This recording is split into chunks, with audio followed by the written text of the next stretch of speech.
Hey man, listen. This is another episode of Wide Open Space with Francis Xavier, and you're welcome. Today I'm seated here with one of Africa's biggest, globally recognized and influential creative who are photographers, cinematographers, and bloggers. Yes, they are a duo, but his brother is not here with me. So I'm here with the other twin to briefly talk about their success story, and they are on a mission to capture monochrome acts of every African artist or celebrities. Yes, every African artist or celebrities.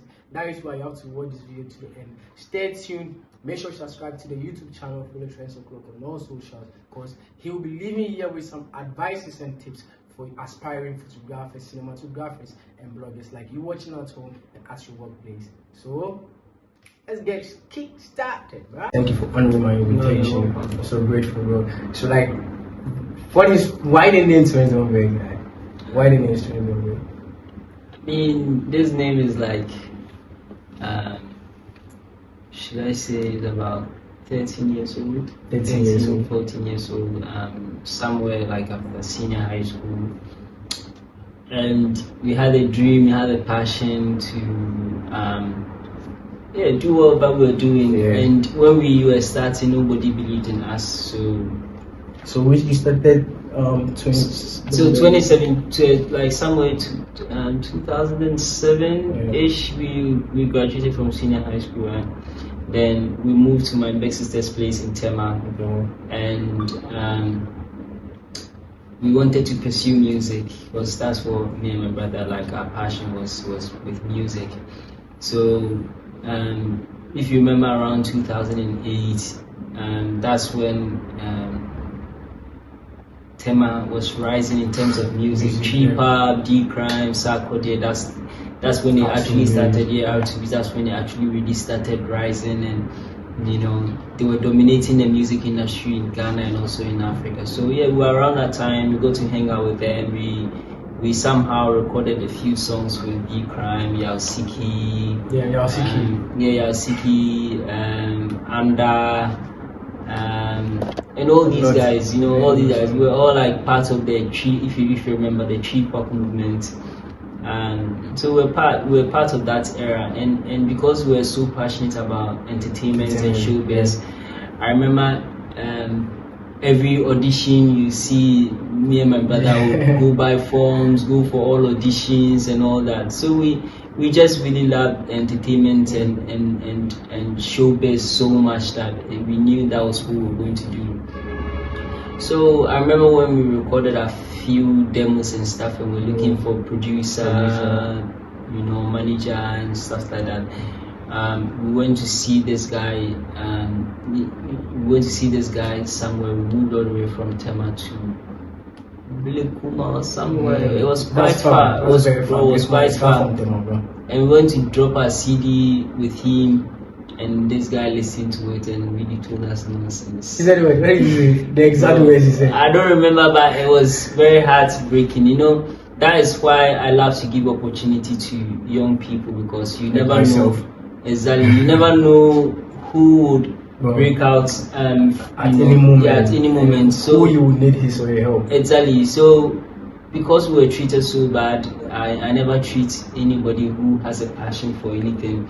So when anybody reach out to me, I'm like, yeah, come around, because we never were given the opportunity. So that's why we have a soft spot for young people who want to try, because when we started, nobody really opened that door for us and believed in us. So sometimes just doing something little for somebody goes a long way to boost their confidence and also open a lot of doors for them.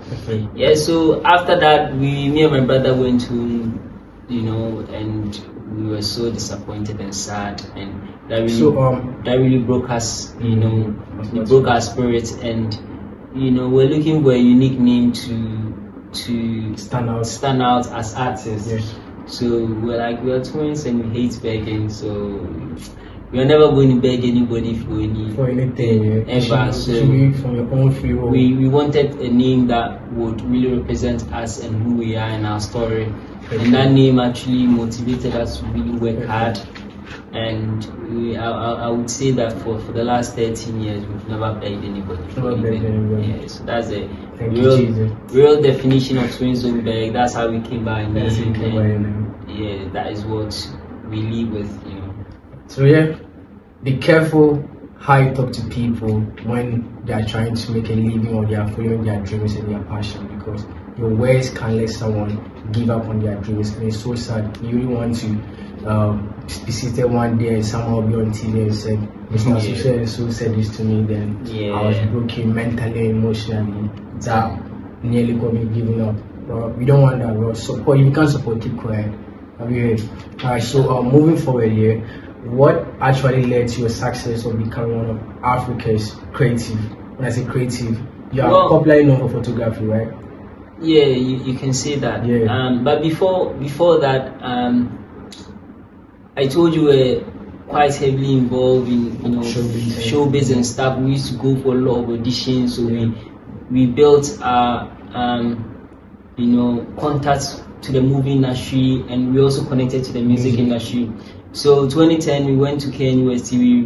We actually after SHS or some whatever, like we wrote remedials, right? And I remember that time we didn't have money to go to all these remedials courses and stuff like that. So every day me and my brother would wake up, go to the library, go and learn self-taught, buy books, textbooks, read, study. It was one of the most difficult times, if I can remember, one of the most difficult decisions me and my brother took. And we were like, we knew that once we were able to get our way into the university, that was a breakthrough for us. So our lives kind of like depended on that moment. So we really studied hard, and while we were studying, we were still doing the showbiz and stuff like that, going for auditions, trying to get into acting and to still do the music and stuff like that. So yeah, we wrote the remedial, we rewrote the exams, and we passed, and we got breakthrough to KNUST 2010. And the moment we got to campus, we knew that we've made it in life, bro. That's first belief, bro. We knew that once we got to KNUST, that was the platform that we're looking for, because we got there. We already had connections to artists, we already had connections to producers and actors and entertainers and all that. So right from first year Unity Hall, me and my brother was Unity Hall Continental, powerful Continental. Right from Unity Hall, me and my brother, we got so famous because of our nature and our involvement in whatever was happening on campus. So was your involvement? Bro, we're doing everything on campus. Any event, any party, any when they are sharing flyers, we are there. We are doing campaign politics. We're doing everything basically on campus. So when, let's say, Unity Hall is doing their whole week, they need artists. Me and my brother were the middlemen between, because we knew all the artists. We had contacts, so we bargained. And we're actually, I know D crime, I can get him for this X amount of money. Because you began way before school. Exactly. So we were the middlemen in terms of entertainment on campus. Then it got more recognized on SRC platforms. So we're linking artists to SRC events. Even every faculty, when they needed artists and all that, we were there. We used to liaise with movie producers and like Shelley Frimpong and other producers. When they produce their film, we'll be the one take the film, take it to campus. That's a lot of hard work over the years. Take it to campus, go do door to door selling of tickets. You get money, rent auditorium, rent the projector. Bro, I don't remember the figures, but trust me, it wasn't easy. Go print flyers. I remember I had this guy who used to print flyers. We send it to him, we print it all the way from Accra, then send the flyers to Kumasi. Damn, because it was cheaper to print, because his father owned a printing press, so we printed at this place. I've forgotten it. It's around Alaju. That's right. He will print it and then put it in a bus, go take it. Then we used to go door to door, selling tickets, selling flyers and sharing the flyers and all. So we're really doing so much on campus, and even at that time, because we are connected to all these actors and producers and all that, we really gained recognition on campus. That I remember 2013 we got an award by the Vice Chancellor and most influential people the purpose. I think that award is even there. We still kept it. Is there somewhere there? Most influential. I would have loved to show it to them. Yeah, you can pick it. Wait, the one. Andy, please pick it for us. The one. Which one? Yeah, it's on the right hand side. Yeah. Is it the one like a half? Yeah, that one. Okay. Come. It's not really a fan. Straight to them, right? But yeah, remember most popular was TwindsDntBeg. Damn, bro. 4th edition of Nudes Excellence Awards. So yeah, we got award, but from the Vice Chancellor, most important people, most influential people, the purpose. So even on the campus level, bro, we worked so hard. Me and my brother, we worked so hard. We built our name on campus. We would go do movie premieres in UCC, Legon, Central. Bro, we're hard boys. Years of hard work. Yo, so years of hard work, bro. People shouldn't be surprised like we are on this level. I mean, don't be surprised that we're on this level because we never wasted any opportunity when we were on campus. Yeah. Every day meant putting in a lot of hard work. You get me? And we did it, bro. We pick bars, go to UCC, go share flyers, do all that, do premieres, whole weeks, all that. So we're doing so much on campus. And 2014 we graduated from Gyan University, and because of our involvement with producers and artists and all that, 2014 we connected with one producer from UK who was coming to do an international film here in Ghana. And he's called Anao Briegwa. And if you remember that time, they shot Beast of No Nation. Idris Elba. Yeah, Idris Elba. Then the next one was Cursed One, so we were part of the Cursed One set. And they brought Hollywood actor, two Hollywood actors, Oris Herrero, Adventures of Sinbad. Do you know I've written on it before? Yeah, that. Then one of your interviews. Yeah. So I took that part. Yeah, Adventures of Sinbad. We and a whole lot of Ghanaian cast, and we were on set for almost 2 months. Wow. And that was life changing for us. And that is where we learned cinematography and photography, because they brought in all these high-end cameras. We saw how they were doing the lighting and the lenses they were using, and it was all amazing. And we're like, you know what, this is what we want to do. And we bought our first camera, but at that time we didn't have money. So the guy from Oris, Adventures of Sinbad guy, was like, no, I love you guys, I'm going to buy your camera for you. That is how we got our first camera, 2014. He must be proud of you guys. Yeah, we still talk all the time. Anytime I'm back in London, because he lives between London and Europe, so we always hang out. Yeah. So that's how we got our first camera, and that's how photography started. So before photography, we were doing even amazing in terms of entertainment and the business part of showbiz. Yeah. So the experience is enormous. It's big, bro. It has become bigger, bro, for the brand. It didn't start. It's not overnight success, bro. It's a journey of. There's nothing like overnight success, bro. Seriously, before an overnight success, somebody might have put in a lot of weight. Yeah. Behind the scenes that you're not even aware. You're just seeing the boom. The person is successful on your face. That's what you just see. You get me? Yeah. So at what point did you realize that you have to include blogging to whatever that you're doing? Yeah, because so when we got our first camera, because we're always hanging out with artists, celebrities, and all that, and we saw that there was a market around that space, because nobody was doing anything. Nobody really was doing it in Ghana, except like Deborah, who was a blogger like a very big blogger around that time. And big shout out to Appiah. Big shout out, boss. Yeah, Appiah was a blogger, and we all knew each other, So when we started doing photography, because we were hanging out with all these actors and all that, and we had a lot of exclusive content. So before maybe we actually really started celebrity photography in Ghana. Let me check sound. I heard a sound. Yeah, we actually like kind of like started celebrity photography in Ghana, because nobody was doing it, and after every event you see that our pictures were trending, our contents were trending, and a lot of these Ghana Web, all these people picking up our content and we using it and all that. So everything just grew up organically, and yeah, we started getting really famous for photography because our content was really nice. Because usually you see that when you go to an event, graphic will just come with a photographer and just take bad pictures and you just come in their publications and all that. But we were capturing amazing content from events and all that, and always like our pictures were really better than anybody. And yeah, so they were all using our content and giving us credit. So our audience grew bigger, our following grew bigger on social media. People began to know us and all that.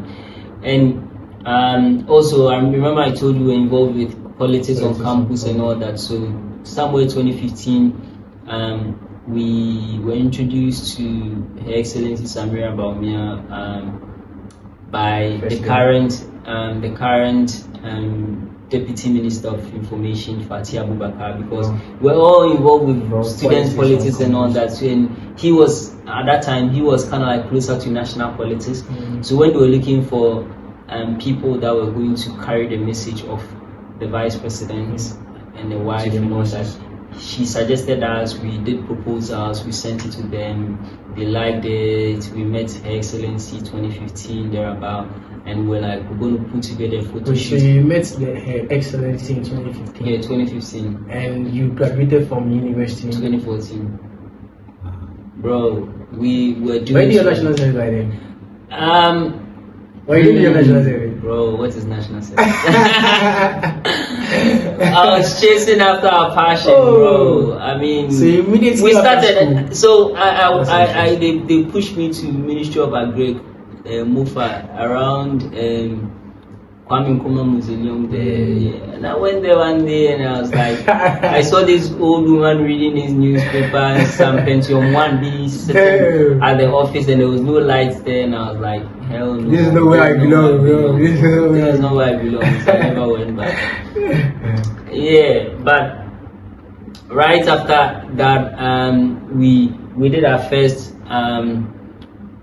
we met Her Excellency. We shared ideas that we can actually maximize her potential as a wife of the running mate. And because that was the second time Baumia was running for vice president with Nanado. Because 2012 they went for and they lost, but still Baumia was the running mate. And in 2016 they were going again, and this time around, if you remember vividly, Samira was Her Excellency Samira Baumia was one of the most influential people during 2016 election because of our partnership with her. I get. Yeah, because of our partnership with her, her images were going viral, her content was going viral, because we're capturing so much amazing pictures and all that, and yeah, people just fell in love with her, and yeah, they won election, and yeah, that even gave you more advantage. Yeah, and by 2017 we became presidential photographers. Yeah, so that has been like from doing music, being discouraged, moved from completing senior high school, writing remedials, going to the university, graduating from the university, refusing to do national service because you have a change. Then fast forward, you became presidential photographers. Yeah, like I've never written any application letter in my life. God damn, bro, that's a flex. Yeah, but that's a flex. We also, so once we saw how things were going, we registered our company, Swago Africa Limited. 2017, yeah, 2017, registered our company because we had now started working with a lot of organizations that really wanted to deal with companies and stuff like that. So we looked sharp and we registered our first company. And even though we had started a company a long time ago, like when we were on campus, What company was it? the Swag of Africa Limited. Even though we started way back, but we registered it officially like 2017. And yeah, it's everything, or like everything, you know. So talking about giving credit, right? How would one know that? Okay, you use your watermark on. No. You don't use your logos. So that's what I want to ask. How will someone know that this picture is from TwinDntBeg? Yeah, they see it because it's good, right? So quality is like a hallmark. I don't want somebody to see my picture and think and see a watermark before they recognize my work. The moment you see my work, you know that it's you know when you see the picture anywhere, you know it's TwinDntBeg. What makes you stand out? What makes you learning every day, everything we know in terms of photography and all that. It's like self-taught. Because everything is basically on YouTube, Google. I learned graphic design on YouTube. Bro, people are lazy. Just go on YouTube, learn. If you don't understand, ask people who are already in that field. Keep on learning every day, and that's what I do every day. Even up to now, every day I still keep on learning. I have to keep on getting better, right? Yeah. So if I get a picture right now, right, there is no logo attached, there is no watermark. How would I know that this is TwinDntBeg? That's two different things. And I have to give them credit for it. Yeah, because when you see it, you know it. You just know it is us. That this is TwinDntBeg. Yeah, you just know it comes. Wow. When your brand speaks for itself. You know what? Check every global photographer. Nobody has time to go. Because usually I see during these fashion weeks and stuff. Yeah, unless maybe it's these people Getty images. Getty images. Unless it's Getty images, but if you see professional photographers anywhere in the world, nobody has time to do logos. Sure. So let your work speak for yourself.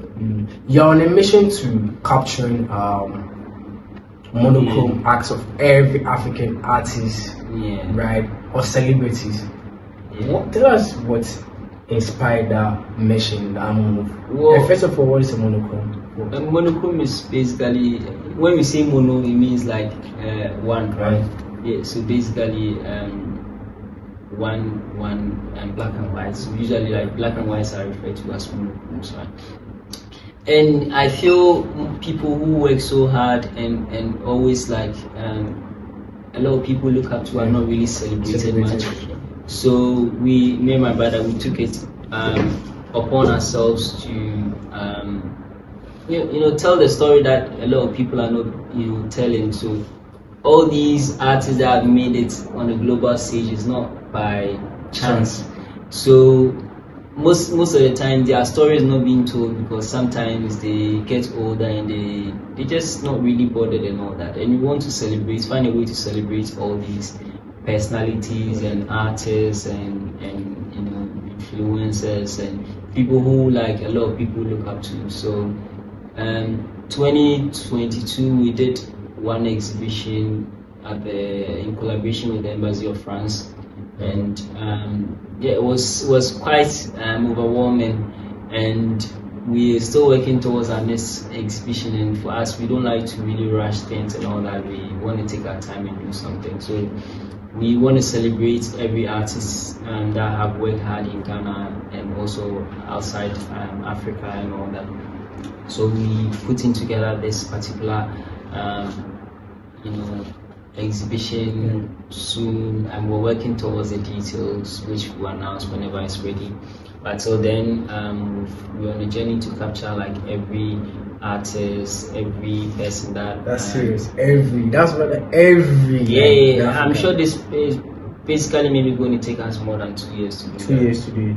Yeah. So what's your outreach plan in getting these artists to support? I work with them every day. I meet them every day. Like even tonight, I'm meeting up Saturday somewhere in airports. So randomly, I just link up with all of them and just even yesterday, the Sakeda was here to shoot. So usually when I text them, they're like, yeah, I'll come through or we'll meet somewhere and do it. But then I also have plans like, you know, capturing like ex-president before very soon. I'm so in talks with, yeah, then any... That's a tough way. Any former influential person that everybody, you know, look up to and all that, yeah, so we're still on the journey. So what are some of the challenges you are facing in executing this mission? I wouldn't say challenges because I feel it's just interesting. I'm enjoying the process. We're enjoying the process of putting this together, and that is what really matters. I don't really see them as challenges. I'm just having fun doing this. Even though the only challenge is time, and I really like to take our time to do, you know, projects and stuff like that. Yeah. And it will take 2 years or more. This is serious. Yeah. So like, how do you believe showcasing monochrome art of these people contribute to the overall representation and appreciation of African creativity? I mean, the day we do it, you see it. You see it. So yeah. So is it more like after capturing the monochrome art of these influential people, is it like a museum, like an exhibition? Yeah, that would be a program like more like exhibition. Like what's up for them doing about it? Yeah, even more bigger than that. More bigger than that. Because that's a lot of people being captured. Yeah, it's probably 500 people or more. That's very interesting. Because I was really yesterday. I was thinking deep, trying to figure out my way out with the questions and stuff. So I stamped on this question. I was like, what's your visibility plan for what you are doing? Like, how do you get it to be known worldwide in Africa? Well, that is quite interesting. We're already connected with a lot of media networks. So in Ghana, it shouldn't be a problem to let the whole Ghana know. We also have plans. And I mean, once we're ready, I'm sure we'll get the attention of the world, from BBC to CNN and all that. Because I'm really anticipating to see how it gets far. Because this is it the first of its kind? I think so. Yeah. First of its kind. You're making history. You guys are making history. So mention the list of mention the names that you've captured so far for this project. Quite a few number of people. I've done Stoneboy, I've done Kofori, I've done Pato Rankin, I've done Family, I've done Besakede, I've done a lot of young influencers as well. A lot, and this week too, I'm using it to capture a lot of people as well. Yeah, that's very fine. So I wish you all the best in executing this mission. Yeah.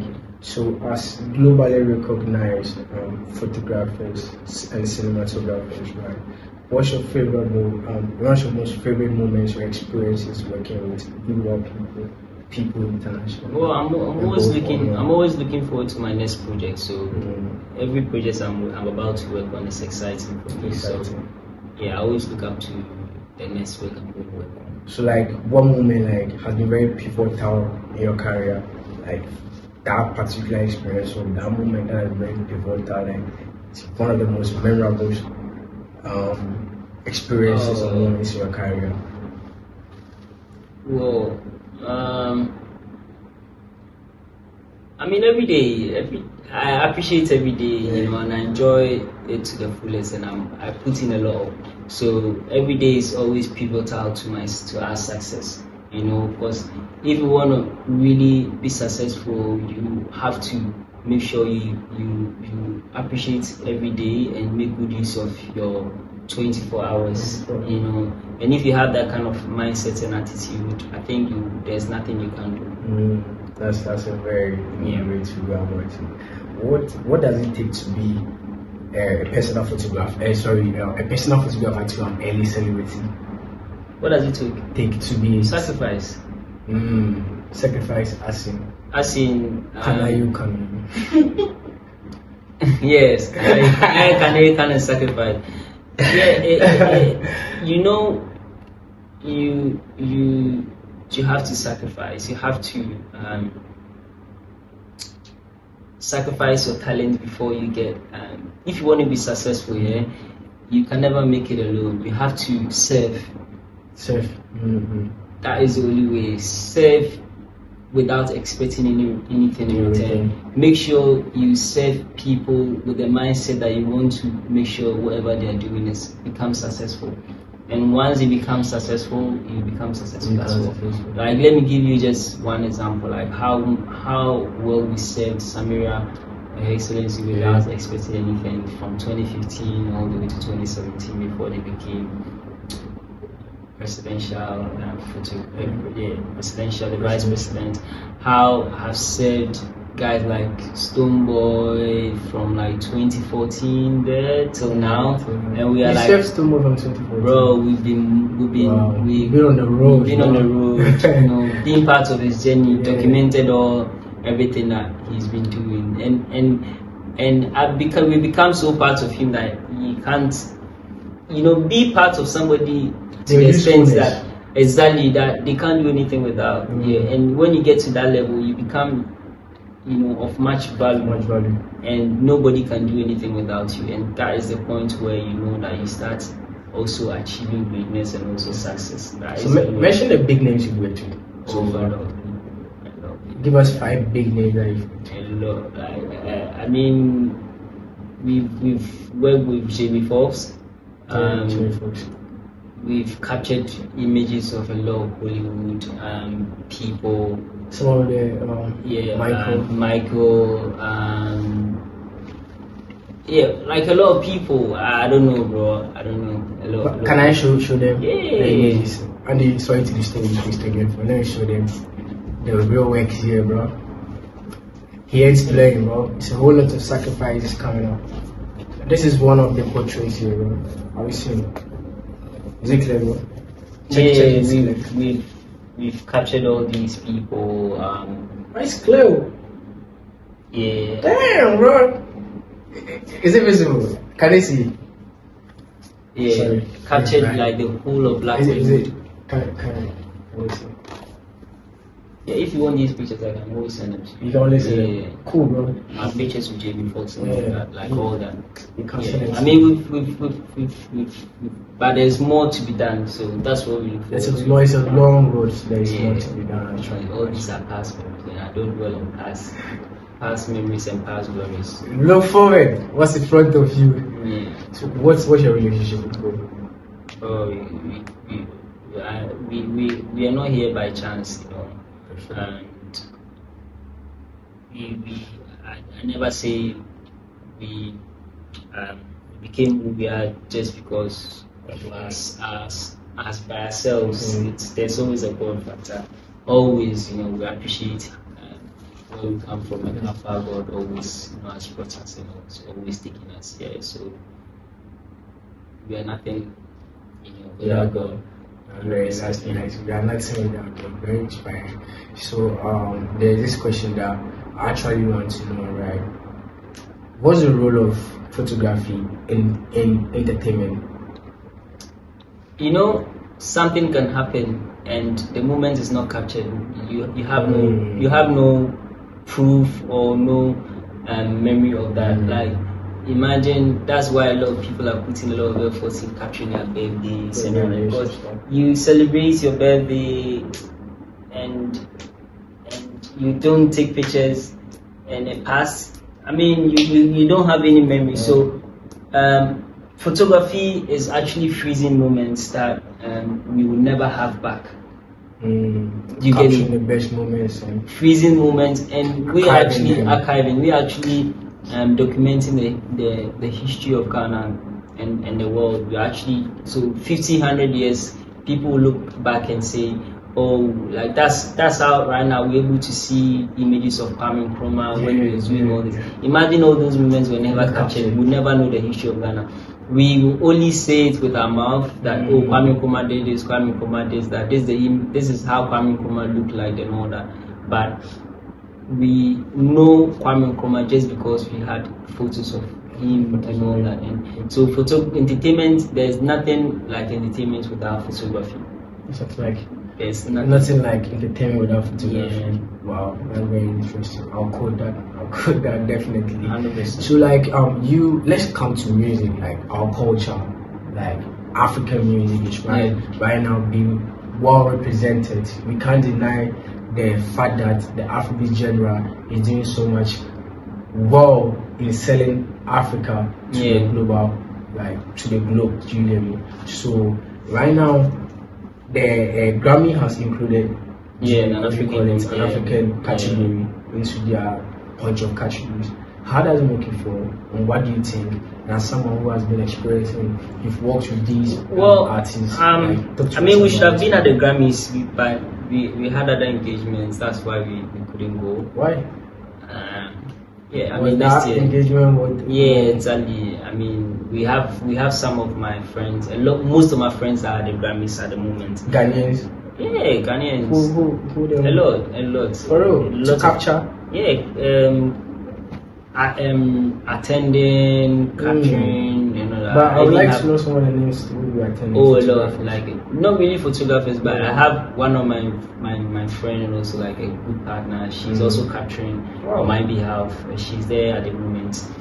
Okay, so no matter regardless, we get a TwinsDntBeg. Yeah, of course, 100%. Yeah. So all this is not happening by mistake. It's only going to get better. Ghana music is. You see how Nigerian music is thriving right now. Definitely, we're going to have a good comeback for Ghana because now we are learning from all our mistakes and all that. And the artists are also growing and all that. So it's a revolution. We definitely get our shine again, in terms of Ghanaian music and all that. But African music keeps on rising. I've been documenting Afrobeats for a long time. Working with a lot of Afrobeat artists, all over the world, and I mean, we're actually making headway, and it's only going to get better. You've worked with a lot of Afrobeat artists, just like you said, and it's in our faces, right? So, can you tell us what they've done different that we Ghanaians haven't been able to do? Well, they are putting themselves out there, and Ghanaians. How do they put themselves out there? That's the question. Like, put yourself out there. Put yourself out there without giving us mechanisms. Like for me, an example. Traveled all the way to London for like the last 2 years. I'm out there. I'm connecting with people. I'm linking up. I've put myself out there. Right. Ghanaians don't really do that much. We are laid back. Ghanaians are like very laid back people. And that's what has affected our culture and all that. But you see how Nigerians behave. They're moving, bro. They're moving. So that's what I'm talking about. So when we are learning that slowly, and I think it's changing with time. Changing with time. I hope we get to be on the international. Though we are doing well, because we're doing well. I can't deny it.